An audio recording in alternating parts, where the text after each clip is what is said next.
तर आपण पहिल्याचं उत्तर बी हा ऑप्शन पाहिला होता, तिसऱ्याचं आपण सी हा ऑप्शन म्हणजे 0 पाहिलं होतं, नंतर तिसऱ्याचं जे आहे एक्स प्लस वाय इक्वल 4 दिलेलं आहे, तर त्याचा आन्सर तुमचं 2च येत होतं, म्हणजे ऑप्शन डी होता करेक्ट. जर टिंबडेल चौकोन लगतच्या बाजू सर्व जोड्या एकरूप असतात तर त्यामध्ये आपला समभुज चौकोन डीच ऑप्शन करेक्ट होतं. तर पाचव्यामध्ये 3 भिन्न बिंदूंना समाविष्ट करणाऱ्या किती रेषा असतात, याचं ऑप्शन जे आहे ते सी होतं 1 किंवा 3, आणि 6व्यामध्ये याचं ऑप्शन डी होतं 3.4 सेमी. तर असं आपण हे सर्व पाहिलेलं आहे. तर आता दुसरा प्रश्न जो आहे तो आपला सोडवायचा आहे. दुसऱ्यातलं पहिलं जॉमेट्रिक मीन फाइंड करायचा आहे. 2 आणि 8चा भूमितीमध्ये काढा. 2 व 8चा भूमितीमध्ये म्हणजे जॉमेट्रिक मीन तो फाइंड करायचा आहे. तर मग जॉमेट्रिक मीन जो आहे तो आपण बी मानू, बरोबर आहे. 2 व 8चा भूमितीमध्ये बी मानू. तुम्ही एक्स मानला तरी बिघडत नाही, पण बी स्क्वेअर इक्वल टू एसी आपण असं लिहिलं तर पहा. म्हणून तुमचं बी स्क्वेअर इक्वल टू 2 × 8 जो भूमितीमध्ये मानला जातो त्याचा स्क्वेअर करायचा आणि जे 2 नंबर दिले आहेत त्यांचा गुणाकार करायचा. म्हणून बी स्क्वेअर इक्वल टू 2 × 8 इज 16. म्हणून टेकिंग स्क्वेअर रूट, म्हणून बी ची व्हॅल्यू तुमची किती येणार आहे 4, बरोबर आहे. म्हणून भूमितीमध्ये किती आहे तुमचा तो 4 आहे. 2 व 8चा भूमितीमध्ये शेवटी याप्रमाणे उत्तर लिहा. भूमितीमध्ये किती आपला 4 आहे. 1-1 मार्कासाठी हे प्रश्न आहेत. नंतर x वर्ग वजा 25 चे अवयव पाडा. दुसरं x वर्ग वजा 25 चे अवयव पाडा. x वर्ग वजा 25 म्हणजेच x चा वर्ग वजा 5 चा वर्ग. 2 वर्गांची वजाबाकी, जो फॉर्म्युला आपला a square minus b square, तो फॉर्म्युला त्या फॉर्म्युल्यात हे बसवायचा आहे. म्हणून x square minus b square म्हणजे एक्स स्क्वेअर मायनस 5 स्क्वेअर. म्हणून तुमचा एक्स मायनस 5 आणि x plus 5 a minus b आणि ए प्लस बी हे त्याचे फॅक्टर पडतात. हे त्याचं उत्तर. संपलं.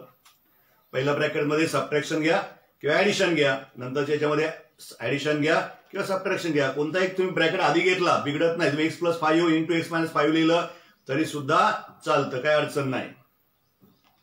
तिसरा प्रश्न जो आहे, समांतरभुज चौकोनाच्या एका कोनाचे माप 40 अंश आहे तर त्याच्या लगतच्या कोनाचे माप किती.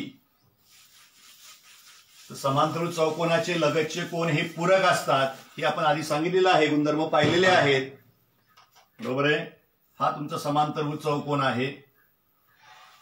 एका कोनाचं माप 40 अंश आहे. समजा ए बी सी डी. तर आपला हा बी कोन जो आहे तो काढायचा आहे. तो आपण एक्स घेऊया समजा. तर समांतरभुज चौकोनाचा गुणधर्म लिहायचा आपण आधी. समांतरभुज चौकोनाचे लगतचे कोन पूरक असतात. म्हणून तुमचा कोन ए अधिक कोन बी इक्वल टू पूरक म्हटल्यावर सप्लिमेंटरी म्हणजे 180 त्यांची बेरीज. म्हणून अँगल ए चं मेजर जे आहे ते 40 आहे प्लस अँगल बी चं मेजर हे आपण एक्स घेतलेला आहे इक्वल टू 180. म्हणून x equal to 180 minus 40 degree. म्हणून एक्स ची व्हॅल्यू तुमची किती येणार आहे 140 डिग्री. दुसरा जो कोन आहे लगतचा कोन जो आहे तो 140 अंशाचा असणार आहे. हा बोला. Adjacent angle.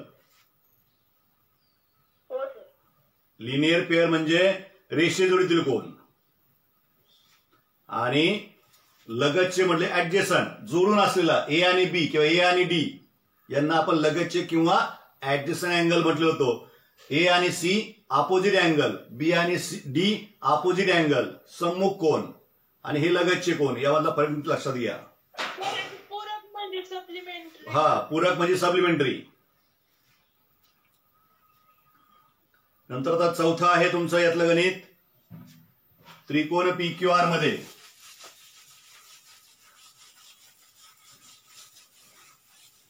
ही सगळी 1-1 मार्काची गणितं आहेत. त्रिकोण PQR मध्ये अँगल R जो आहे तो अँगल Q पेक्षा मोठा आहे. तर खालीलपैकी कोणते विधान सत्य असेल? बरोबर आहे. पहिलं विधान दिलं म्हणजे पर्याय निवडा आपण इथं पण. QR is greater than PR. B. PQ is greater than PR. C. PQ is less than PR. आणि D. QR is less than PR. मग ट्रायंगल आपण काढूया, मी तुमच्या लक्षात येईल पहा. तर अँगल R जो आहे P, Q आणि R आकृती मी मुद्दाम तशीच काढतो. R हा अँगल मोठा दिसला पाहिजे.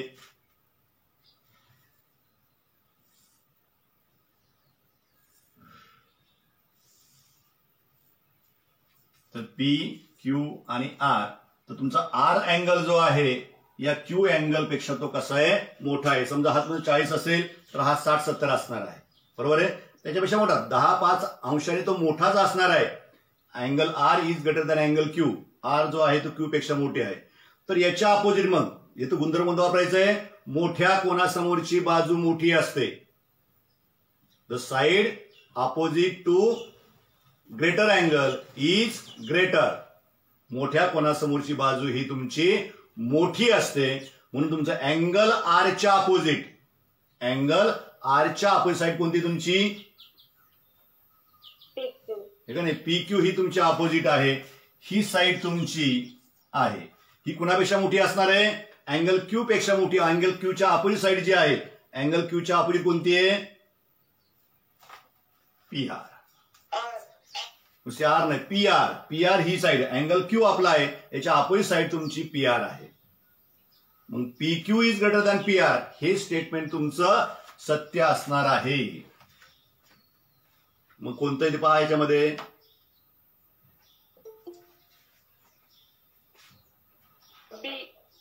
ऑप्शन बीच आहे बा. PQ greater than PR. बाकी तुमचं इथे QR PR आहे, ज्याचा QR आणि PR चा काही संबंध नाही इथं. नंतर तुमचं PQ आणि PR, तर PQ आणि PR आहेत, पण इथं PQ हा PR पेक्षा लहान आहे असं दिलंय, म्हणून हे चुकीचं आहे. याचा काही संबंध नाही, हे पण चुकीचंच आहे. QR लेस दॅन PR याचप्रमाणे ते आहे, हे पण चुकीचं आहे. म्हणजे बरोबर कोणता आपला ऑप्शन बी जो आहे तो तुमचा या ठिकाणी करेक्ट आहे. फक्त इथं कारण काय द्यायचं? मोठ्या कोणासमोरील बाजू.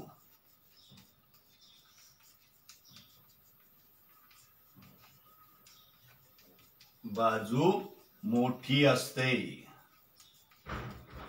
या गुणधर्माचा इथं उपयोग करायचा आहे. दोन बाजू सारख्या नसतील तेव्हा जी बाजू जो कोण मोठा म्हणजे कोण सारखे जो कोण मोठा असेल त्याच्या समोरची बाजू मोठी असणार आहे. जो कोण लहान आहे त्याच्या समोरची बाजू तुमची लहान असणार आहे. तर इथं तुमचा R कोण मोठा होता म्हणून त्याची समोरची बाजू मोठी असणार आहे. Q कोण लहान आहे म्हणून त्याची समोरची बाजू ही त्या बाजूपेक्षा लहान असणार आहे. काय ते इंग्लिश मध्ये सांगा ना ते दिलंय मोठ्या. The side opposite to greater angle. The side opposite to greater angle is greater or bigger. The side opposite to greater angle is bigger or is greater. असं म्हटलं तरी चालतं. ओके. म्हणजे मोठ्या कोणासमोरची बाजू ही तुमची मोठी असणार आहे. क्वेश्चन 3 आता तुमचा दुसरा प्रश्न पूर्ण झालेला आहे. क्वेश्चन आपल्याला 3 घ्यायचा.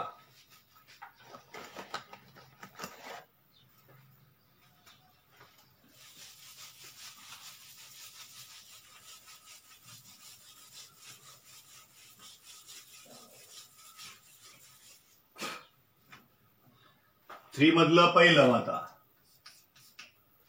जर A/B इक्वल टू 5/3 तर A+B अपॉन A-B याची किंमत काढायची आहे.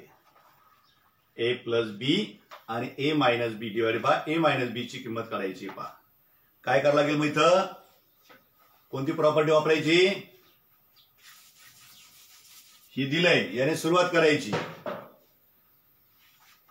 मराठीमध्ये योग वियोग क्रिया आणि इंग्लिशमध्ये कंपोनेंडो डिवाइडेंडो प्रॉपर्टी, म्हणून योग वियोग क्रिया करून, म्हणून A plus B upon A minus B, left साइडला आपण योग क्रिया केली. नंतर राईट हँड साइडला तुम्ही केली तर 5 प्लस 3 अपॉन 5 मायनस 3, म्हणून A plus B upon A minus B equal to 5 plus 3 is 8, 5 minus 3 is 2, बे एक बे चौक 8, म्हणून A plus B upon A minus B equal to 4 upon 1, किंवा नुसतं 4 लिहिलं तरी चालू शकतं. लक्षामध्ये बाय कॉम्पोनेंडो डिवाइडेंडो प्रॉपर्टी, योग वियोग क्रिया म्हणजे. सेकंड आहे तुमचं x minus y equal to 11. या समीकरणाच्या कोणत्याही दोन उकली लिहा, कोणत्याही दोन लिहायच्या आहेत. त्या दोन संख्यांची वजाबाकी एक्स आणि वाय यांची वजाबाकी 11 आली पाहिजे. मग कोणत्या दोन संख्या घ्यायच्या त्या, बोला पटकन. एक्स ही मोठी असेल, वाय ही लहान असेल. 13 आणि 2, -2 नाही म्हणायचं. -2 म्हटल्यावर काय लक्षात घ्या, 13 आणि -2 तुम्ही घेतलं, 13 मायनस -2 म्हणजे मायनस मायनस हे प्लस होईल, म्हणजे तुमचा आन्सर किती येईल, 15 येईल. 13 आणि 2 दोन्ही पॉझिटिव्ह नंबर घ्यायचे आहेत, फक्त पहिला नंबर मोठा घ्यायचा, दुसरा नंबर लहान घ्यायचा आहे. 13 मध्ये 2 वजा केले की 11 शिल्लक राहणार आहे. अजून एक सांगा, 11 आणि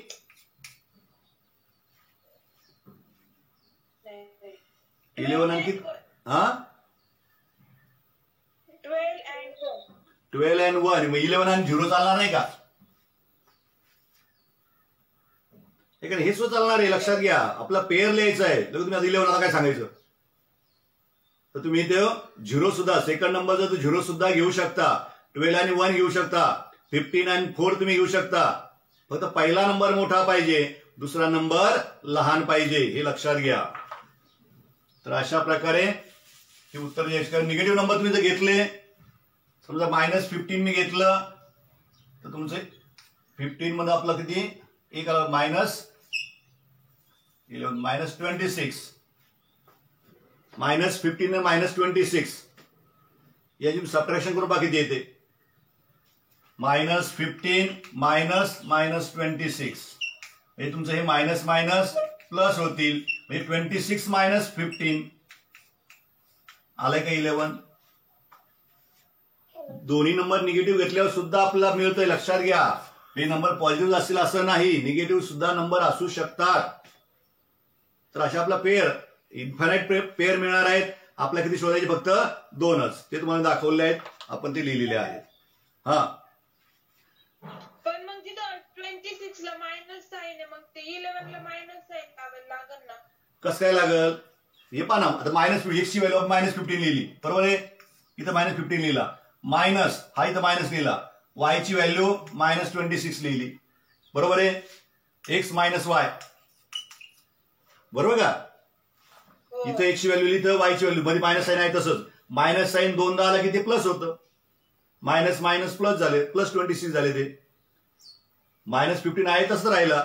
आणि मग 26 - 15, कारण एकाला साइन प्लस आहे, एकाला साइन निगेटिव्ह आहे, यांची सबट्रॅक्शन होणार आहे. म्हणून मी 26 - 15 लिहिले, म्हणून ही सबट्रॅक्शन +11 येणार आहे, मायनस येणार नाही.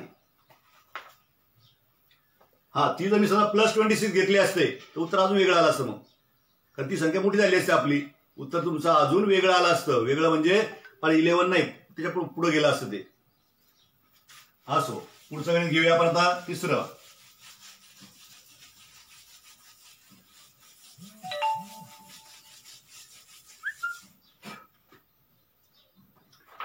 x² - 3x - 28 या बहुपदीचे अवयव पाडा. कॉन्स्टंट टर्म तुमची कोणती आहे, -28 आहे. एक्सचा कोएफिशियंट तुमचा -3 आहे. याची फॅक्टर पाडायचे आहेत, अवयव पाडायचे आहेत. तर तुमचा गुणाकार हा -28 आला पाहिजे. आणि त्या 2 नंबरची सबट्रॅक्शन, कारण तुमचा हा निगेटिव्ह साईन आहे, इथे निगेटिव्ह साईन आहे, सबट्रॅक्शन तुमची -3 आली पाहिजे. असे कोणते 2 नंबर आहेत की त्यांचा गुणाकार 28 येतो आणि त्या 2 नंबरची सबट्रॅक्शन केल्यावर 3 म्हणजे -3 येणार आहे. तर 28 चे कोणते फॅक्टर पडतात पहा. पहिले 28 वर फॅक्टर पडत दाखवतो. 1 × 28 यांची सबट्रॅक्शन तुम्ही केली, 28 मध्ये 1 वजा केला, शिल्लक तुमचा 27 राहणार आहे. हे चुकीचं आहे. 14 × 28, 14 मधून 2 वजा केले, लक्षात घ्या, 14 मधून 2 वजा केले 12 येईल, हे पण चालणार नाही. 3 ने याला भाग जाणारच नाही. 4 ने भाग दिला आपण, 4 × 7. 7 मधून 4 वजा केले, हे का नाही, म्हणजे ऑप्शन आपला हा जो आहे हे बरोबर आहे. 7 चोक 28 किंवा 4. आता निगेटिव्ह साईन कोणला द्यायचंय, का तुम्हाला प्रॉडक्ट निगेटिव्ह पाहिजे, म्हणजे एक साईन तुमचं पॉझिटिव्ह असेल, एक साईन तुमचं निगेटिव्ह असेल. 3 तुमचे मायनस आहेत, म्हणजे मोठ्या नंबरला मायनस साईन आलं पाहिजे. म्हणून हे तुमचे +4 × -7, म्हणून 4 - 7 हे तुमचं -3 येईल. लक्षामध्ये अशा प्रकारे अचूक आपण जे आहे फॅक्टर ते शोधायचे असतात. मिडल टर्मचे 2 भाग कसे करायचे तर ते कॉन्स्टंट टर्म अवलंबून असतं. आणि म्हणून ही राशी जी आहे ती कशी लिहिली पाहिजे, x² - 3x - 28 = तर फक्त या मिडल टर्मचे 2 भाग करायचे, ती याप्रमाणे करायचे. x² + 4x - 7x आणि -28. पहिल्या दोघांचा एक ग्रुप, दुसऱ्या दोघांचा एक ग्रुप. आता पहिल्या दोघांच्या ग्रुपमध्ये काय कॉमन निघू शकतं, इथं 4 आहे पण इथं काय 4 नाही, इथं x आहे, इथं x आहे, म्हणजे x तुम्हाला फक्त कॉमन मिळणार आहे. इन ब्रॅकेट शिल्लक काय राहील, x² मधला 1x बाहेर आला, शिल्लक x राहिला. 4x मधला x बाहेर आला, म्हणून शिल्लक तुमचा 4 राहिला. Bracket complete. दोघांमधला आपण x कॉमन घेऊन x + 4 तुमच्या ब्रॅकेटवर शिल्लक राहिलंय. आता नंतरच्या दोघांमध्ये इथं मायनस साईन आहे, इथं मायनस साईन आहे, म्हणून आधी मायनस साईन कॉमन घ्यायचं. इथं 7 आहे, 7 चोक 28 मध्ये पण 7 आहे, ते 7 तुम्हाला कॉमन येईल. इथं x आहे पण इथे x नाही, म्हणजे फक्त 7च कॉमन राहील, बाकी शिल्लक राहील. मग बाकी शिल्लक राहणार, हा मायनस साईन बाहेर आला म्हणजे आतून धन साईन येणार आहे. 7 बाहेर आला, शिल्लक x राहिला. 7 चोक 28 मधला 7 बाहेर आला, तुमचा 4 शिल्लक राहील. याने याला आपण गुणलं, परत ही टर्म आपल्याला मिळायला पाहिजे, या टर्म मिळायला पाहिजे. -7 × x -7x, -7 × +4 -28. चुकून इथं -4 लिहू नका. ओके, मग x + 4 x + 4 दोन्ही ब्रॅकेट हे सेम मिळणारच आहेत, ते मिळालेच पाहिजे. म्हणून x + 4 हा तुमचा ब्रॅकेट जो आहे तो कॉमन येईल आपला. परत जसं इथं कॉमन घेतलं दोघांमध्ये, तसं या 2 टर्म, इथे x + 4 आहे, इथे x + 4 आहे, म्हणून x + 4 आपण कॉमन घेतला, शिल्लक राहील तुमचा x - 7. या ब्रॅकेटला मल्टिप्लाय x आहे, या ब्रॅकेटला मल्टिप्लाय -7 आहे, म्हणून x - 7 हे दुसऱ्या ब्रॅकेटवर शिल्लक ठेवायचं आहे. हे याचे फॅक्टर, हे याचे अवयव, संपलं. ओके, पुढचा 5वा प्रश्न आहे आपला, सॉरी 4था प्रश्न आपला घ्यायचा अजून. 4था प्रश्न आहे, किंमत काढा. 5 × sin 30° + 3 × tan 45°. याची व्हॅल्यू आपल्याला फाइंड करायची आहे, किंमत आपल्याला काढायची आहे. चार्ट वरनं 5 × sin 30 ची व्हॅल्यू किती आहे, तो चार्ट आपला पाठ पाहिजे, लक्षात घ्या. तर sin 30 ची व्हॅल्यू ही तुमची 1/2 आहे, 1/2 आहे, प्लस 3 × tan 45 tan 45 हा तुमचा 1 आहे. मग इथं काय भाग जात नाही, 5 ला 2 ने, म्हणून 5/2 राहील, प्लस 3 × 1 = 3. मग 5/2 + 3 ही ऍडिशन करायची आहे. थोडक्यात हा तुमचा 3/1 आहे, म्हणून काय होणार आहे, क्रॉस मल्टिप्लिकेशन करायचं. 2 × 1 तुमचा डिनॉमिनेटर मध्ये येईल, वरती cross multiplication 5 × 1 plus 2 × 3, 5 × 1 is 5, 2 × 3 is 6/2. 5 + 6 is 11/2.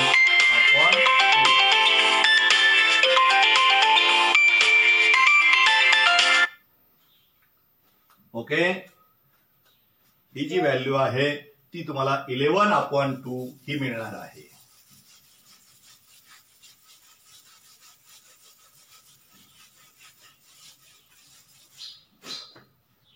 sin 30 + 3 into tan 45 याची व्हॅल्यू, याची किंमत जी आहे ती 11/2 हा फ्रॅक्शन नंबर मिळणार आहे. पाचवा प्रश्न आहे तुमचा, खालील बिंदू कोणत्या चरणात किंवा अक्षावर आहेत ते लिहा. The points are lie in which quadrant और इन ऍक्सिस. कोणत्या क्वाड्रंट मध्ये आहेत, कोणत्या अक्षावर आहेत, म्हणजे ऍक्सिसवर आहेत ते आपल्याला लिहायचं आहे. मग पहिलं आहे तुमचा ए पॉइंट, त्याचे कोऑर्डिनेट आहेत 12 आणि 0. वाय कोऑर्डिनेट 0 आहे. दुसरा कोऑर्डिनेट 0 असला की तो पॉइंट कुठं असतो,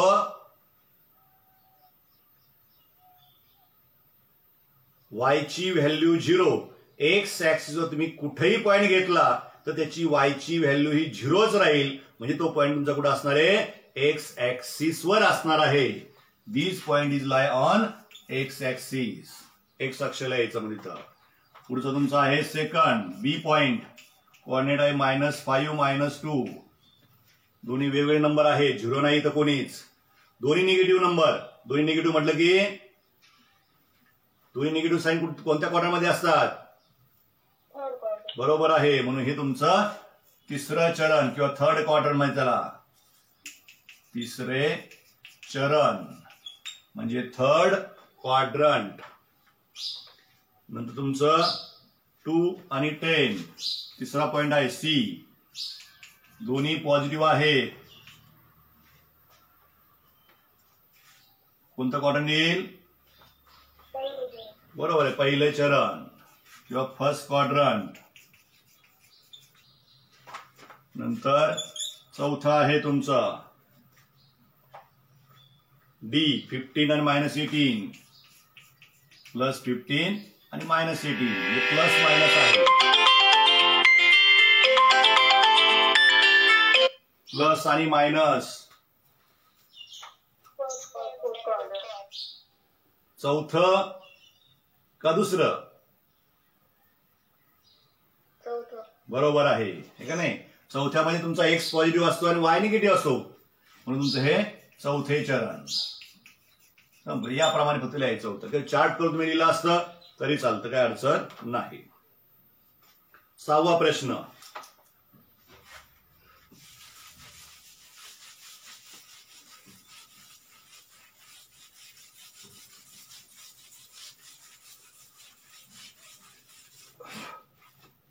सहावा प्रश्न जो आहे, एका वर्तुळाची त्रिज्या 10 सेमी असून जिवेची लांबी 16 सेमी आहे, तर त्या जिवेचे केंद्रापासूनचं अंतर काढा. म्हणून आधी वर्तुळ काढायचं आहे. वर्तुळाचा केंद्रबिंदू ओ घ्यायचा आहे. ए बी ही जीवा घ्यायची आहे. जीवा म्हणजे क्वाड. तिची लांबी तुम्हाला 16 सेमी दिलेली आहे. ओपी हा आपण परपेंडिक्युलर काढलेला आहे. ओए किंवा ओबी ही कुठलीही रेडियस तुम्ही काढू शकता. तर तुम्हाला वर्तुळ त्रिज्या जी आहे ती 10 दिलेली आहे. पहा, रेडियस 10 सेंटीमीटर दिलेली आहे. तर तुम्हाला या जिवेचं, या क्वाडचं केंद्रापासूनचं अंतर म्हणजे ओपी हे डिस्टन्स तुम्हाला फाइंड करायचं आहे. टोटल तुम्हाला जी क्वाड आहे तिची लेंथ जी आहे ती 16 सेंटीमीटर दिली आहे. एबीची लेंथ तुम्हाला 16 सेंटीमीटर दिली आहे. AB = 16 centimetre. नंतर OA = रेडियस म्हणजे त्रिज्या, आपली त्रिज्या बरोबर ती आहे 10 सेमी. आणि आपलं ओपी फाइंड करायचं आहे. ओपी = किती. मग इथं आपला रेख ओपी लंब जीवा एबी. रेख ओपी जो आहे तो जीवा एबी ला लंब आहे. म्हणून वर्तुळ केंद्रातून जीवेवर टाकलेला लंब जीवेला दुभागतो. या गुणधर्मानुसार तुमचं एपीचं माप पीबीचं माप सेम असेल आणि ते एबीच्या हाफ असणार आहे. एबीचं माप दिले 16 म्हणून 2×8 = 16. म्हणून हे माप तुमचं किती येणार आहे, 8 सेमी येणार आहे. हे पण 8 सेमी येईल आणि हे पण 8 सेमी येणार आहे. एपी सुद्धा 8 सेमी आणि बीपी सुद्धा 8 सेमी मिळेल तुम्हाला याच्यावरनं. The perpendicular drawn from the centre of the circle on the chord bisect the chord. Theorem आहे, तुम्ही पहा, त्याच्या पीडीएफ मध्ये आहे ते सगळं, किंवा असं नवीन पुस्तकात आहे आपलं. The perpendicular drawn from the centre of the circle on the chord bisect the chord. वर्तुळाच्या केंद्रातून जीवेवर टाकलेल्या लंबाने जीवा दुभागली जाते. By these property, by these property म्हणायचं.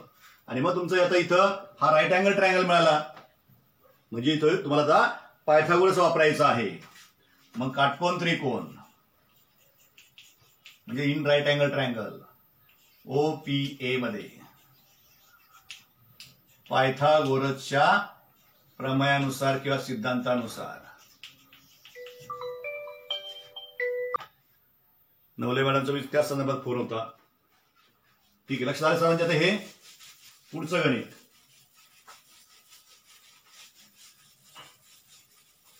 स्कॉलरशिप परीक्षा ही 10 वाजता टायमिंग आहे, पण आपण 9:30ला सेंटरला हजर असलं पाहिजे. अर्धा तास आपण तिथं अर्धा एक तास लवकर गेलं तर काही बिघडत नाही.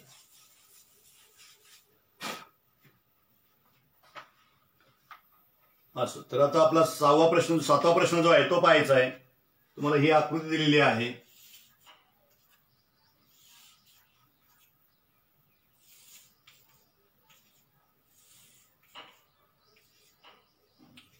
एन आणि पी या ट्रान्सव्हर्सल आहेत. एल आणि एम या तुमच्या पॅरलल लाईन आहेत. तर आकृतीमध्ये रेषा एल पॅरलल टू रेषा एम, एल आणि एम या पॅरलल आहेत. नंतर रेषा एन पॅरलल टू रेषा पी या पण एकमेकांना समांतर आहेत. तर आकृतीतील मापावरून अँगल ए, अँगल बी आणि अँगल सी ची मापे काढा. तुम्हाला हे माप दिलेलं आहे, इथं 45 डिग्री पहा, एवढं बदल दिलंय. आणि इथं ए आहे, इथं बी आहे आणि इथं सी आहे. तर मग आधी आपला आता ABC या अँगलची मेजरमेंट काढायचं आहे. तर या अँगलचं आधी मेजरमेंट काढायचं पहा. हा जो अँगल आहे, समजा हा अँगल आपण डी घेऊया. मग डी अँगलचं मेजर किती येईल? तो डी आपण दिलेला नाही, पण तो आपण घेऊया समजा. तर अँगल डी इक्वल टू किती असणार आहे? हे अपोजिट अँगल आहेत, बरोबर आहे. 45 येणार तो. म्हणून इथं कारण द्यायचं opposite angle, vertically opposite angle, किंवा त्यालाच विरुद्ध कोन असं म्हणायचं मराठीमध्ये. ही विरुद्ध कोनाची जोडी आहे. विरुद्ध कोन हे एकरूप असतात. व्हर्टिकली अपोजिट अँगल असं इंग्लिशमध्ये कारण द्यायचं. नंतर आता तुमचा डी आणि ए, डी आणि ए हे जे अँगल आहे, हे कोणते अँगल आहे तुमच्या? आता कोणता पेयर आहे तो? बरोबर आहे, इंटेरियर अँगल पेयर आहे. म्हणून या दोघांची ऍडिशन तुम्ही केली ती किती होणार आहे? Angle A plus angle D equal to 180 degree. Reason interior angle म्हणजेच आंतरकोन. इंटेरियर अँगल म्हणजेच आंतरकोन ते आहे. मग डीचं मेजर आपण आताच काढलंय 45. म्हणून angle A equal to 180 degree minus 45 degree. म्हणून अँगल ए तुमचा किती येणार आहे? 135 डिग्री. एचं मेजर जे आहे ते 135 येईल. नंतर बीचं आता हे पण ए आणि बी काय आहेत? व्हर्टिकली अपोजिट आहेत. Angle A equal to angle B, त्याला रिझन पुन्हा विरुद्ध कोन. आणि म्हणून मग तुमचा अँगल बी जो आहे तो सुद्धा किती येणार आहे? 135. आता बी आणि सी घ्या किंवा ए आणि सी घ्या. बी आणि सी घेतला तर हा तुमचा करस्पॉन्डिंग अँगल पेयर आहे. ए आणि सी घेतला तर तुमचा तो अल्टरनेट अँगल पेयर आहे, बरोबर आहे. ए आणि सी घेतला अल्टरनेट अँगल पेयर, बी आणि सी घेतला तर करस्पॉन्डिंग अँगल पेयर. म्हणजे हे तुमचे युत्क्रम कोन आहेत आणि हे तुमचे संगत कोन आहेत. बी आणि सी संगत कोन जोडी, ए आणि सी तुमची युत्क्रम कोन जोडी. कोणती घेऊ शकता तुम्ही? Angle B equal to angle C संगत कोन. आणि म्हणून तुमचा अँगल सी सुद्धा किती येणार आहे? 135. ओके, संपलं. तिन्ही अँगल म्हणजे आपलं हे काढायला डीचं मेजर काढायला याला सुद्धा मार्क आहेत अर्धा, याला अर्धा, याला अर्धा, याला अर्धा, असे 2 मार्क यांची विभागणी असते. प्रत्येक अँगलचं मेजर काढायचं आहे. एबीसी काय? संगत कोन म्हणजे आता मग अशी बोललो ना मी, करस्पॉन्डिंग अँगल सांगितलं ना, लक्ष नाही याचं आता आपला, हे का नाही. बी आणि सी हे संगत कोन म्हणजे करस्पॉन्डिंग अँगल पेअर आहे, आणि ए आणि सी हे तुमचे अल्टरनेट अँगल पेअर म्हणजेच व्युत्क्रम कोनाची जोडी ती आहे. हे मी आधी सांगितलं, नंतर मी लिहिलंय, तरी आपण विसरून जातो लगेच. प्रश्न चौथा,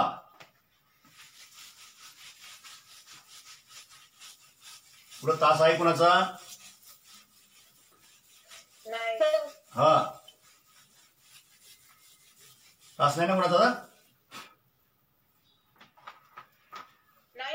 बरोबर. चल मग आपलं एवढं पूर्ण करता येईल. म्हणजे खरंच आधी आपल्या 9वीचा तास मला चालू होता, त्यामुळे थोडासा वेळ तिथे गेलता. नंतर परत लिंक नेटवर्क प्रॉब्लेम झाल्यामुळे थोडासा तो गोंधळ झाला. हा सुद्धा खालील उपप्रश्न सोडवा. त्यातला पहिला प्रश्न आहे, खालील एक सामायिक समीकरण सोडवा. Solve the following simultaneous equation. तुम्हाला सेमीच्या मुलांना इंग्लिशमध्ये प्रश्नपत्रिका आहे, हे लक्षात ठेवा. तर 2x + 3y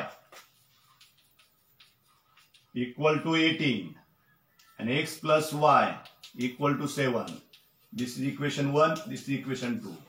ही सॉल्व्ह करायची आहेत. इथं साईन तुमची पॉझिटिव्ह आहेत, बरोबर आहे. मग तुम्ही 106 सारखे करा, मग कोइफिशियंट सेम करा किंवा वायचे करा, आणि त्यांची सबट्रॅक्शनच तुम्हाला करावी लागणार आहे, तर काही बदल होणार नाही. म्हणून इक्वेशन 2 ला आपण 3 ने मल्टिप्लाय करू. इथे 3y आहे, बरोबर आहे, म्हणजे इथे 3y होतील, आणि मग त्यांची आपण सबट्रॅक्शन करूया. म्हणजे समीकरण 2 ला 3 ने गुणून multiply equation 2 by 3, multiply equation 2 by 3, बरोबर आहे. 3 ने आपण गुणतोय. 3 × x 3x, 3 × y 3y, आणि 7 × 3 21. याला इक्वेशन नंबर 3 म्हणायचं. आणि मग सबट्रॅक्ट इक्वेशन 1 फ्रॉम 3. 3 मधनं 1 वजा करून समीकरण 3 मधून 1 वजा करून 3 मधून 1 वजा करायचं आहे. म्हणजे 3 नंबरचं आधी लिहायचं. 3x + 3y = 21 वजा 2x + 3y = 18. वजाबाकी आहे, प्रत्येकाचं साईन चेंज करायचं. +2x आहेत, -2x होतील. +3y -3y होतील. +18 ते -18 होतील. म्हणजे प्रत्येक साईन तुमचं प्लसचं मायनस झालं. मग +3y -3y हे कॅन्सल झाले. 3x - 2x म्हणजे 3 - 2 तुमचा 1 येईल. 1x म्हणजे तुमचा x येईल. 21 - 18, 21 मधनं 18 वजा करायचे. 18 आणि 3 21 होतात, म्हणजे x ची व्हॅल्यू तुमची 3 येणार आहे. हीच व्हॅल्यू तुम्हाला मिळाली. इथे लगेच पहा, ही व्हॅल्यू तुम्ही कोणत्या इक्वेशन मध्ये? इक्वेशन 2 मध्ये ठेवायची. Substitute x = 3 in equation 2. x = 3 ही किंमत समीकरण 2 मध्ये ठेवून, म्हणून x + y = 7 हे तुमचं 2 नंबर समीकरण आहे. म्हणून 3 + y = 7. म्हणून तुमचं y = 7 - 3 + 3 आहेत. बाजू बदल केल्यावर ते ऋण 3 होतील, -3 होतील. म्हणून 7 - 3 = 4. म्हणून तुमचं सोल्युशन म्हणजेच उकल जी आहे ती कोणती असणार आहे? आधी x ची व्हॅल्यू 3, नंतर तुमची y ची व्हॅल्यू 4. उकल म्हणजेच सोल्युशन, बरोबर आहे. याला इंग्लिश शब्द कोणता आपला? सोल्युशन. 3, 4 संपलं. अशा प्रकारे हे सगळं तुमचं सोडवायचं होतं. इथं कोएफिशियंट सेम नव्हते, म्हणून आपण कोएफिशियंट सेम करून घेतले. 3 ने मल्टिप्लाय, समजा x चे कोएफिशियंट सेम करायचं, आपण 2 ने मल्टिप्लाय केलं असतं. पण आपण y चे कोएफिशियंट सेम केले, म्हणून 3 ने मल्टिप्लाय केलं. x चे कोएफिशियंट जर आपण सेम करायचे असते तर इक्वेशन 2 ला आपण 2 ने मल्टिप्लाय केलं असतं. काही केलं तरी सारखंच आहे, हे लक्षात घ्या. आता पुढचं आणि शेवटचं लास्ट एक्झाम्पल जे आहे या क्वेश्चन 4 मधलं ट्रिग्नोमेट्रीचं आहे. त्रिकोणमितीचं ते आहे. साइन, कॉस आणि टॅन हे रेशिओ तुम्हाला फाइंड करायचे. त्या ठिकाणी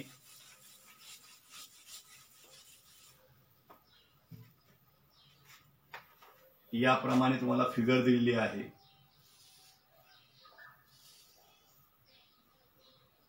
x, y आणि z.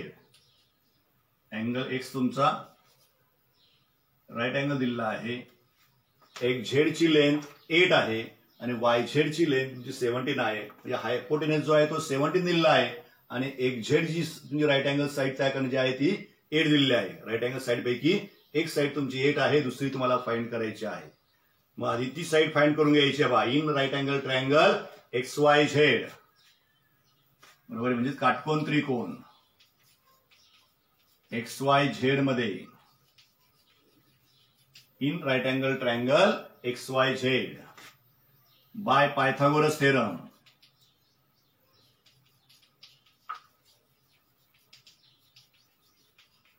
पायथागोरसच्या सिद्धांतानुसार म्हणजे बाय पायथागोरस थेरम. हायपोटेनस तुमचा YZ आहे म्हणून YZ square equal to XZ square plus XY square. मग YZ ची व्हॅल्यू बरोबर YZ चा स्क्वेअर तुम्हाला करायचा म्हणजे 17 चा स्क्वेअर करायचा इक्वल टू XZ हा 8 आहे त्याचा स्क्वेअर करायचा प्लस XY चा स्क्वेअर. 17 चा स्क्वेअर तुमचा 289 equal to 64 plus XY square. Plus 64 आहे ते साईड चेंज केली म्हणजे मायनस होतील म्हणून XY square equal to 289 minus 64.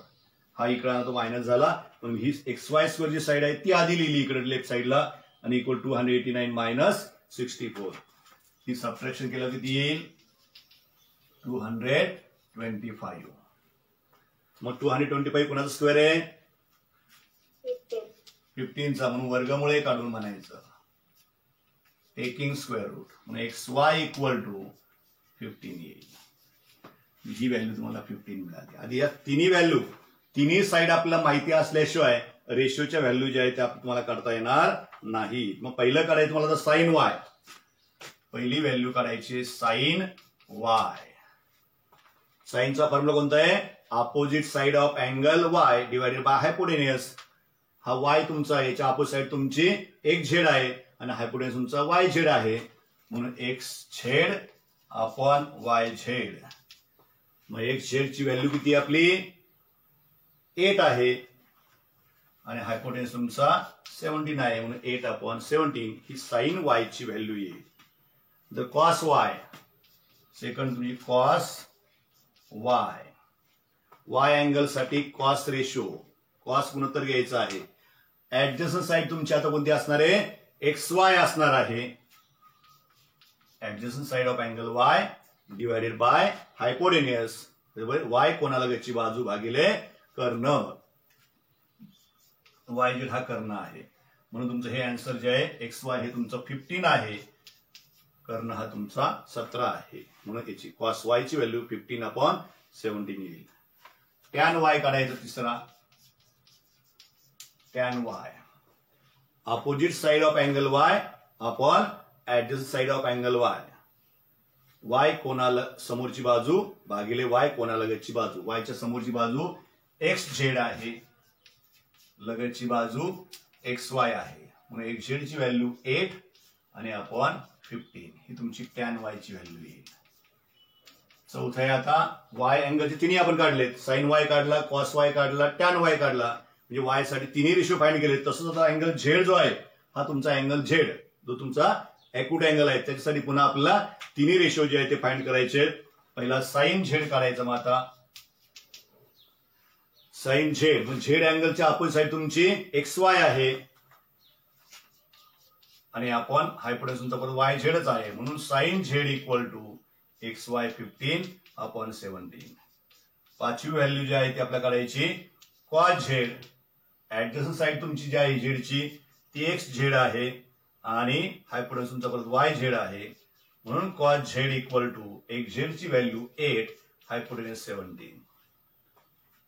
आणि लास्ट वन जी आहे ती तुमची टॅन Z काढायची आहे म्हणून tan Z equal to opposite side of angle Z.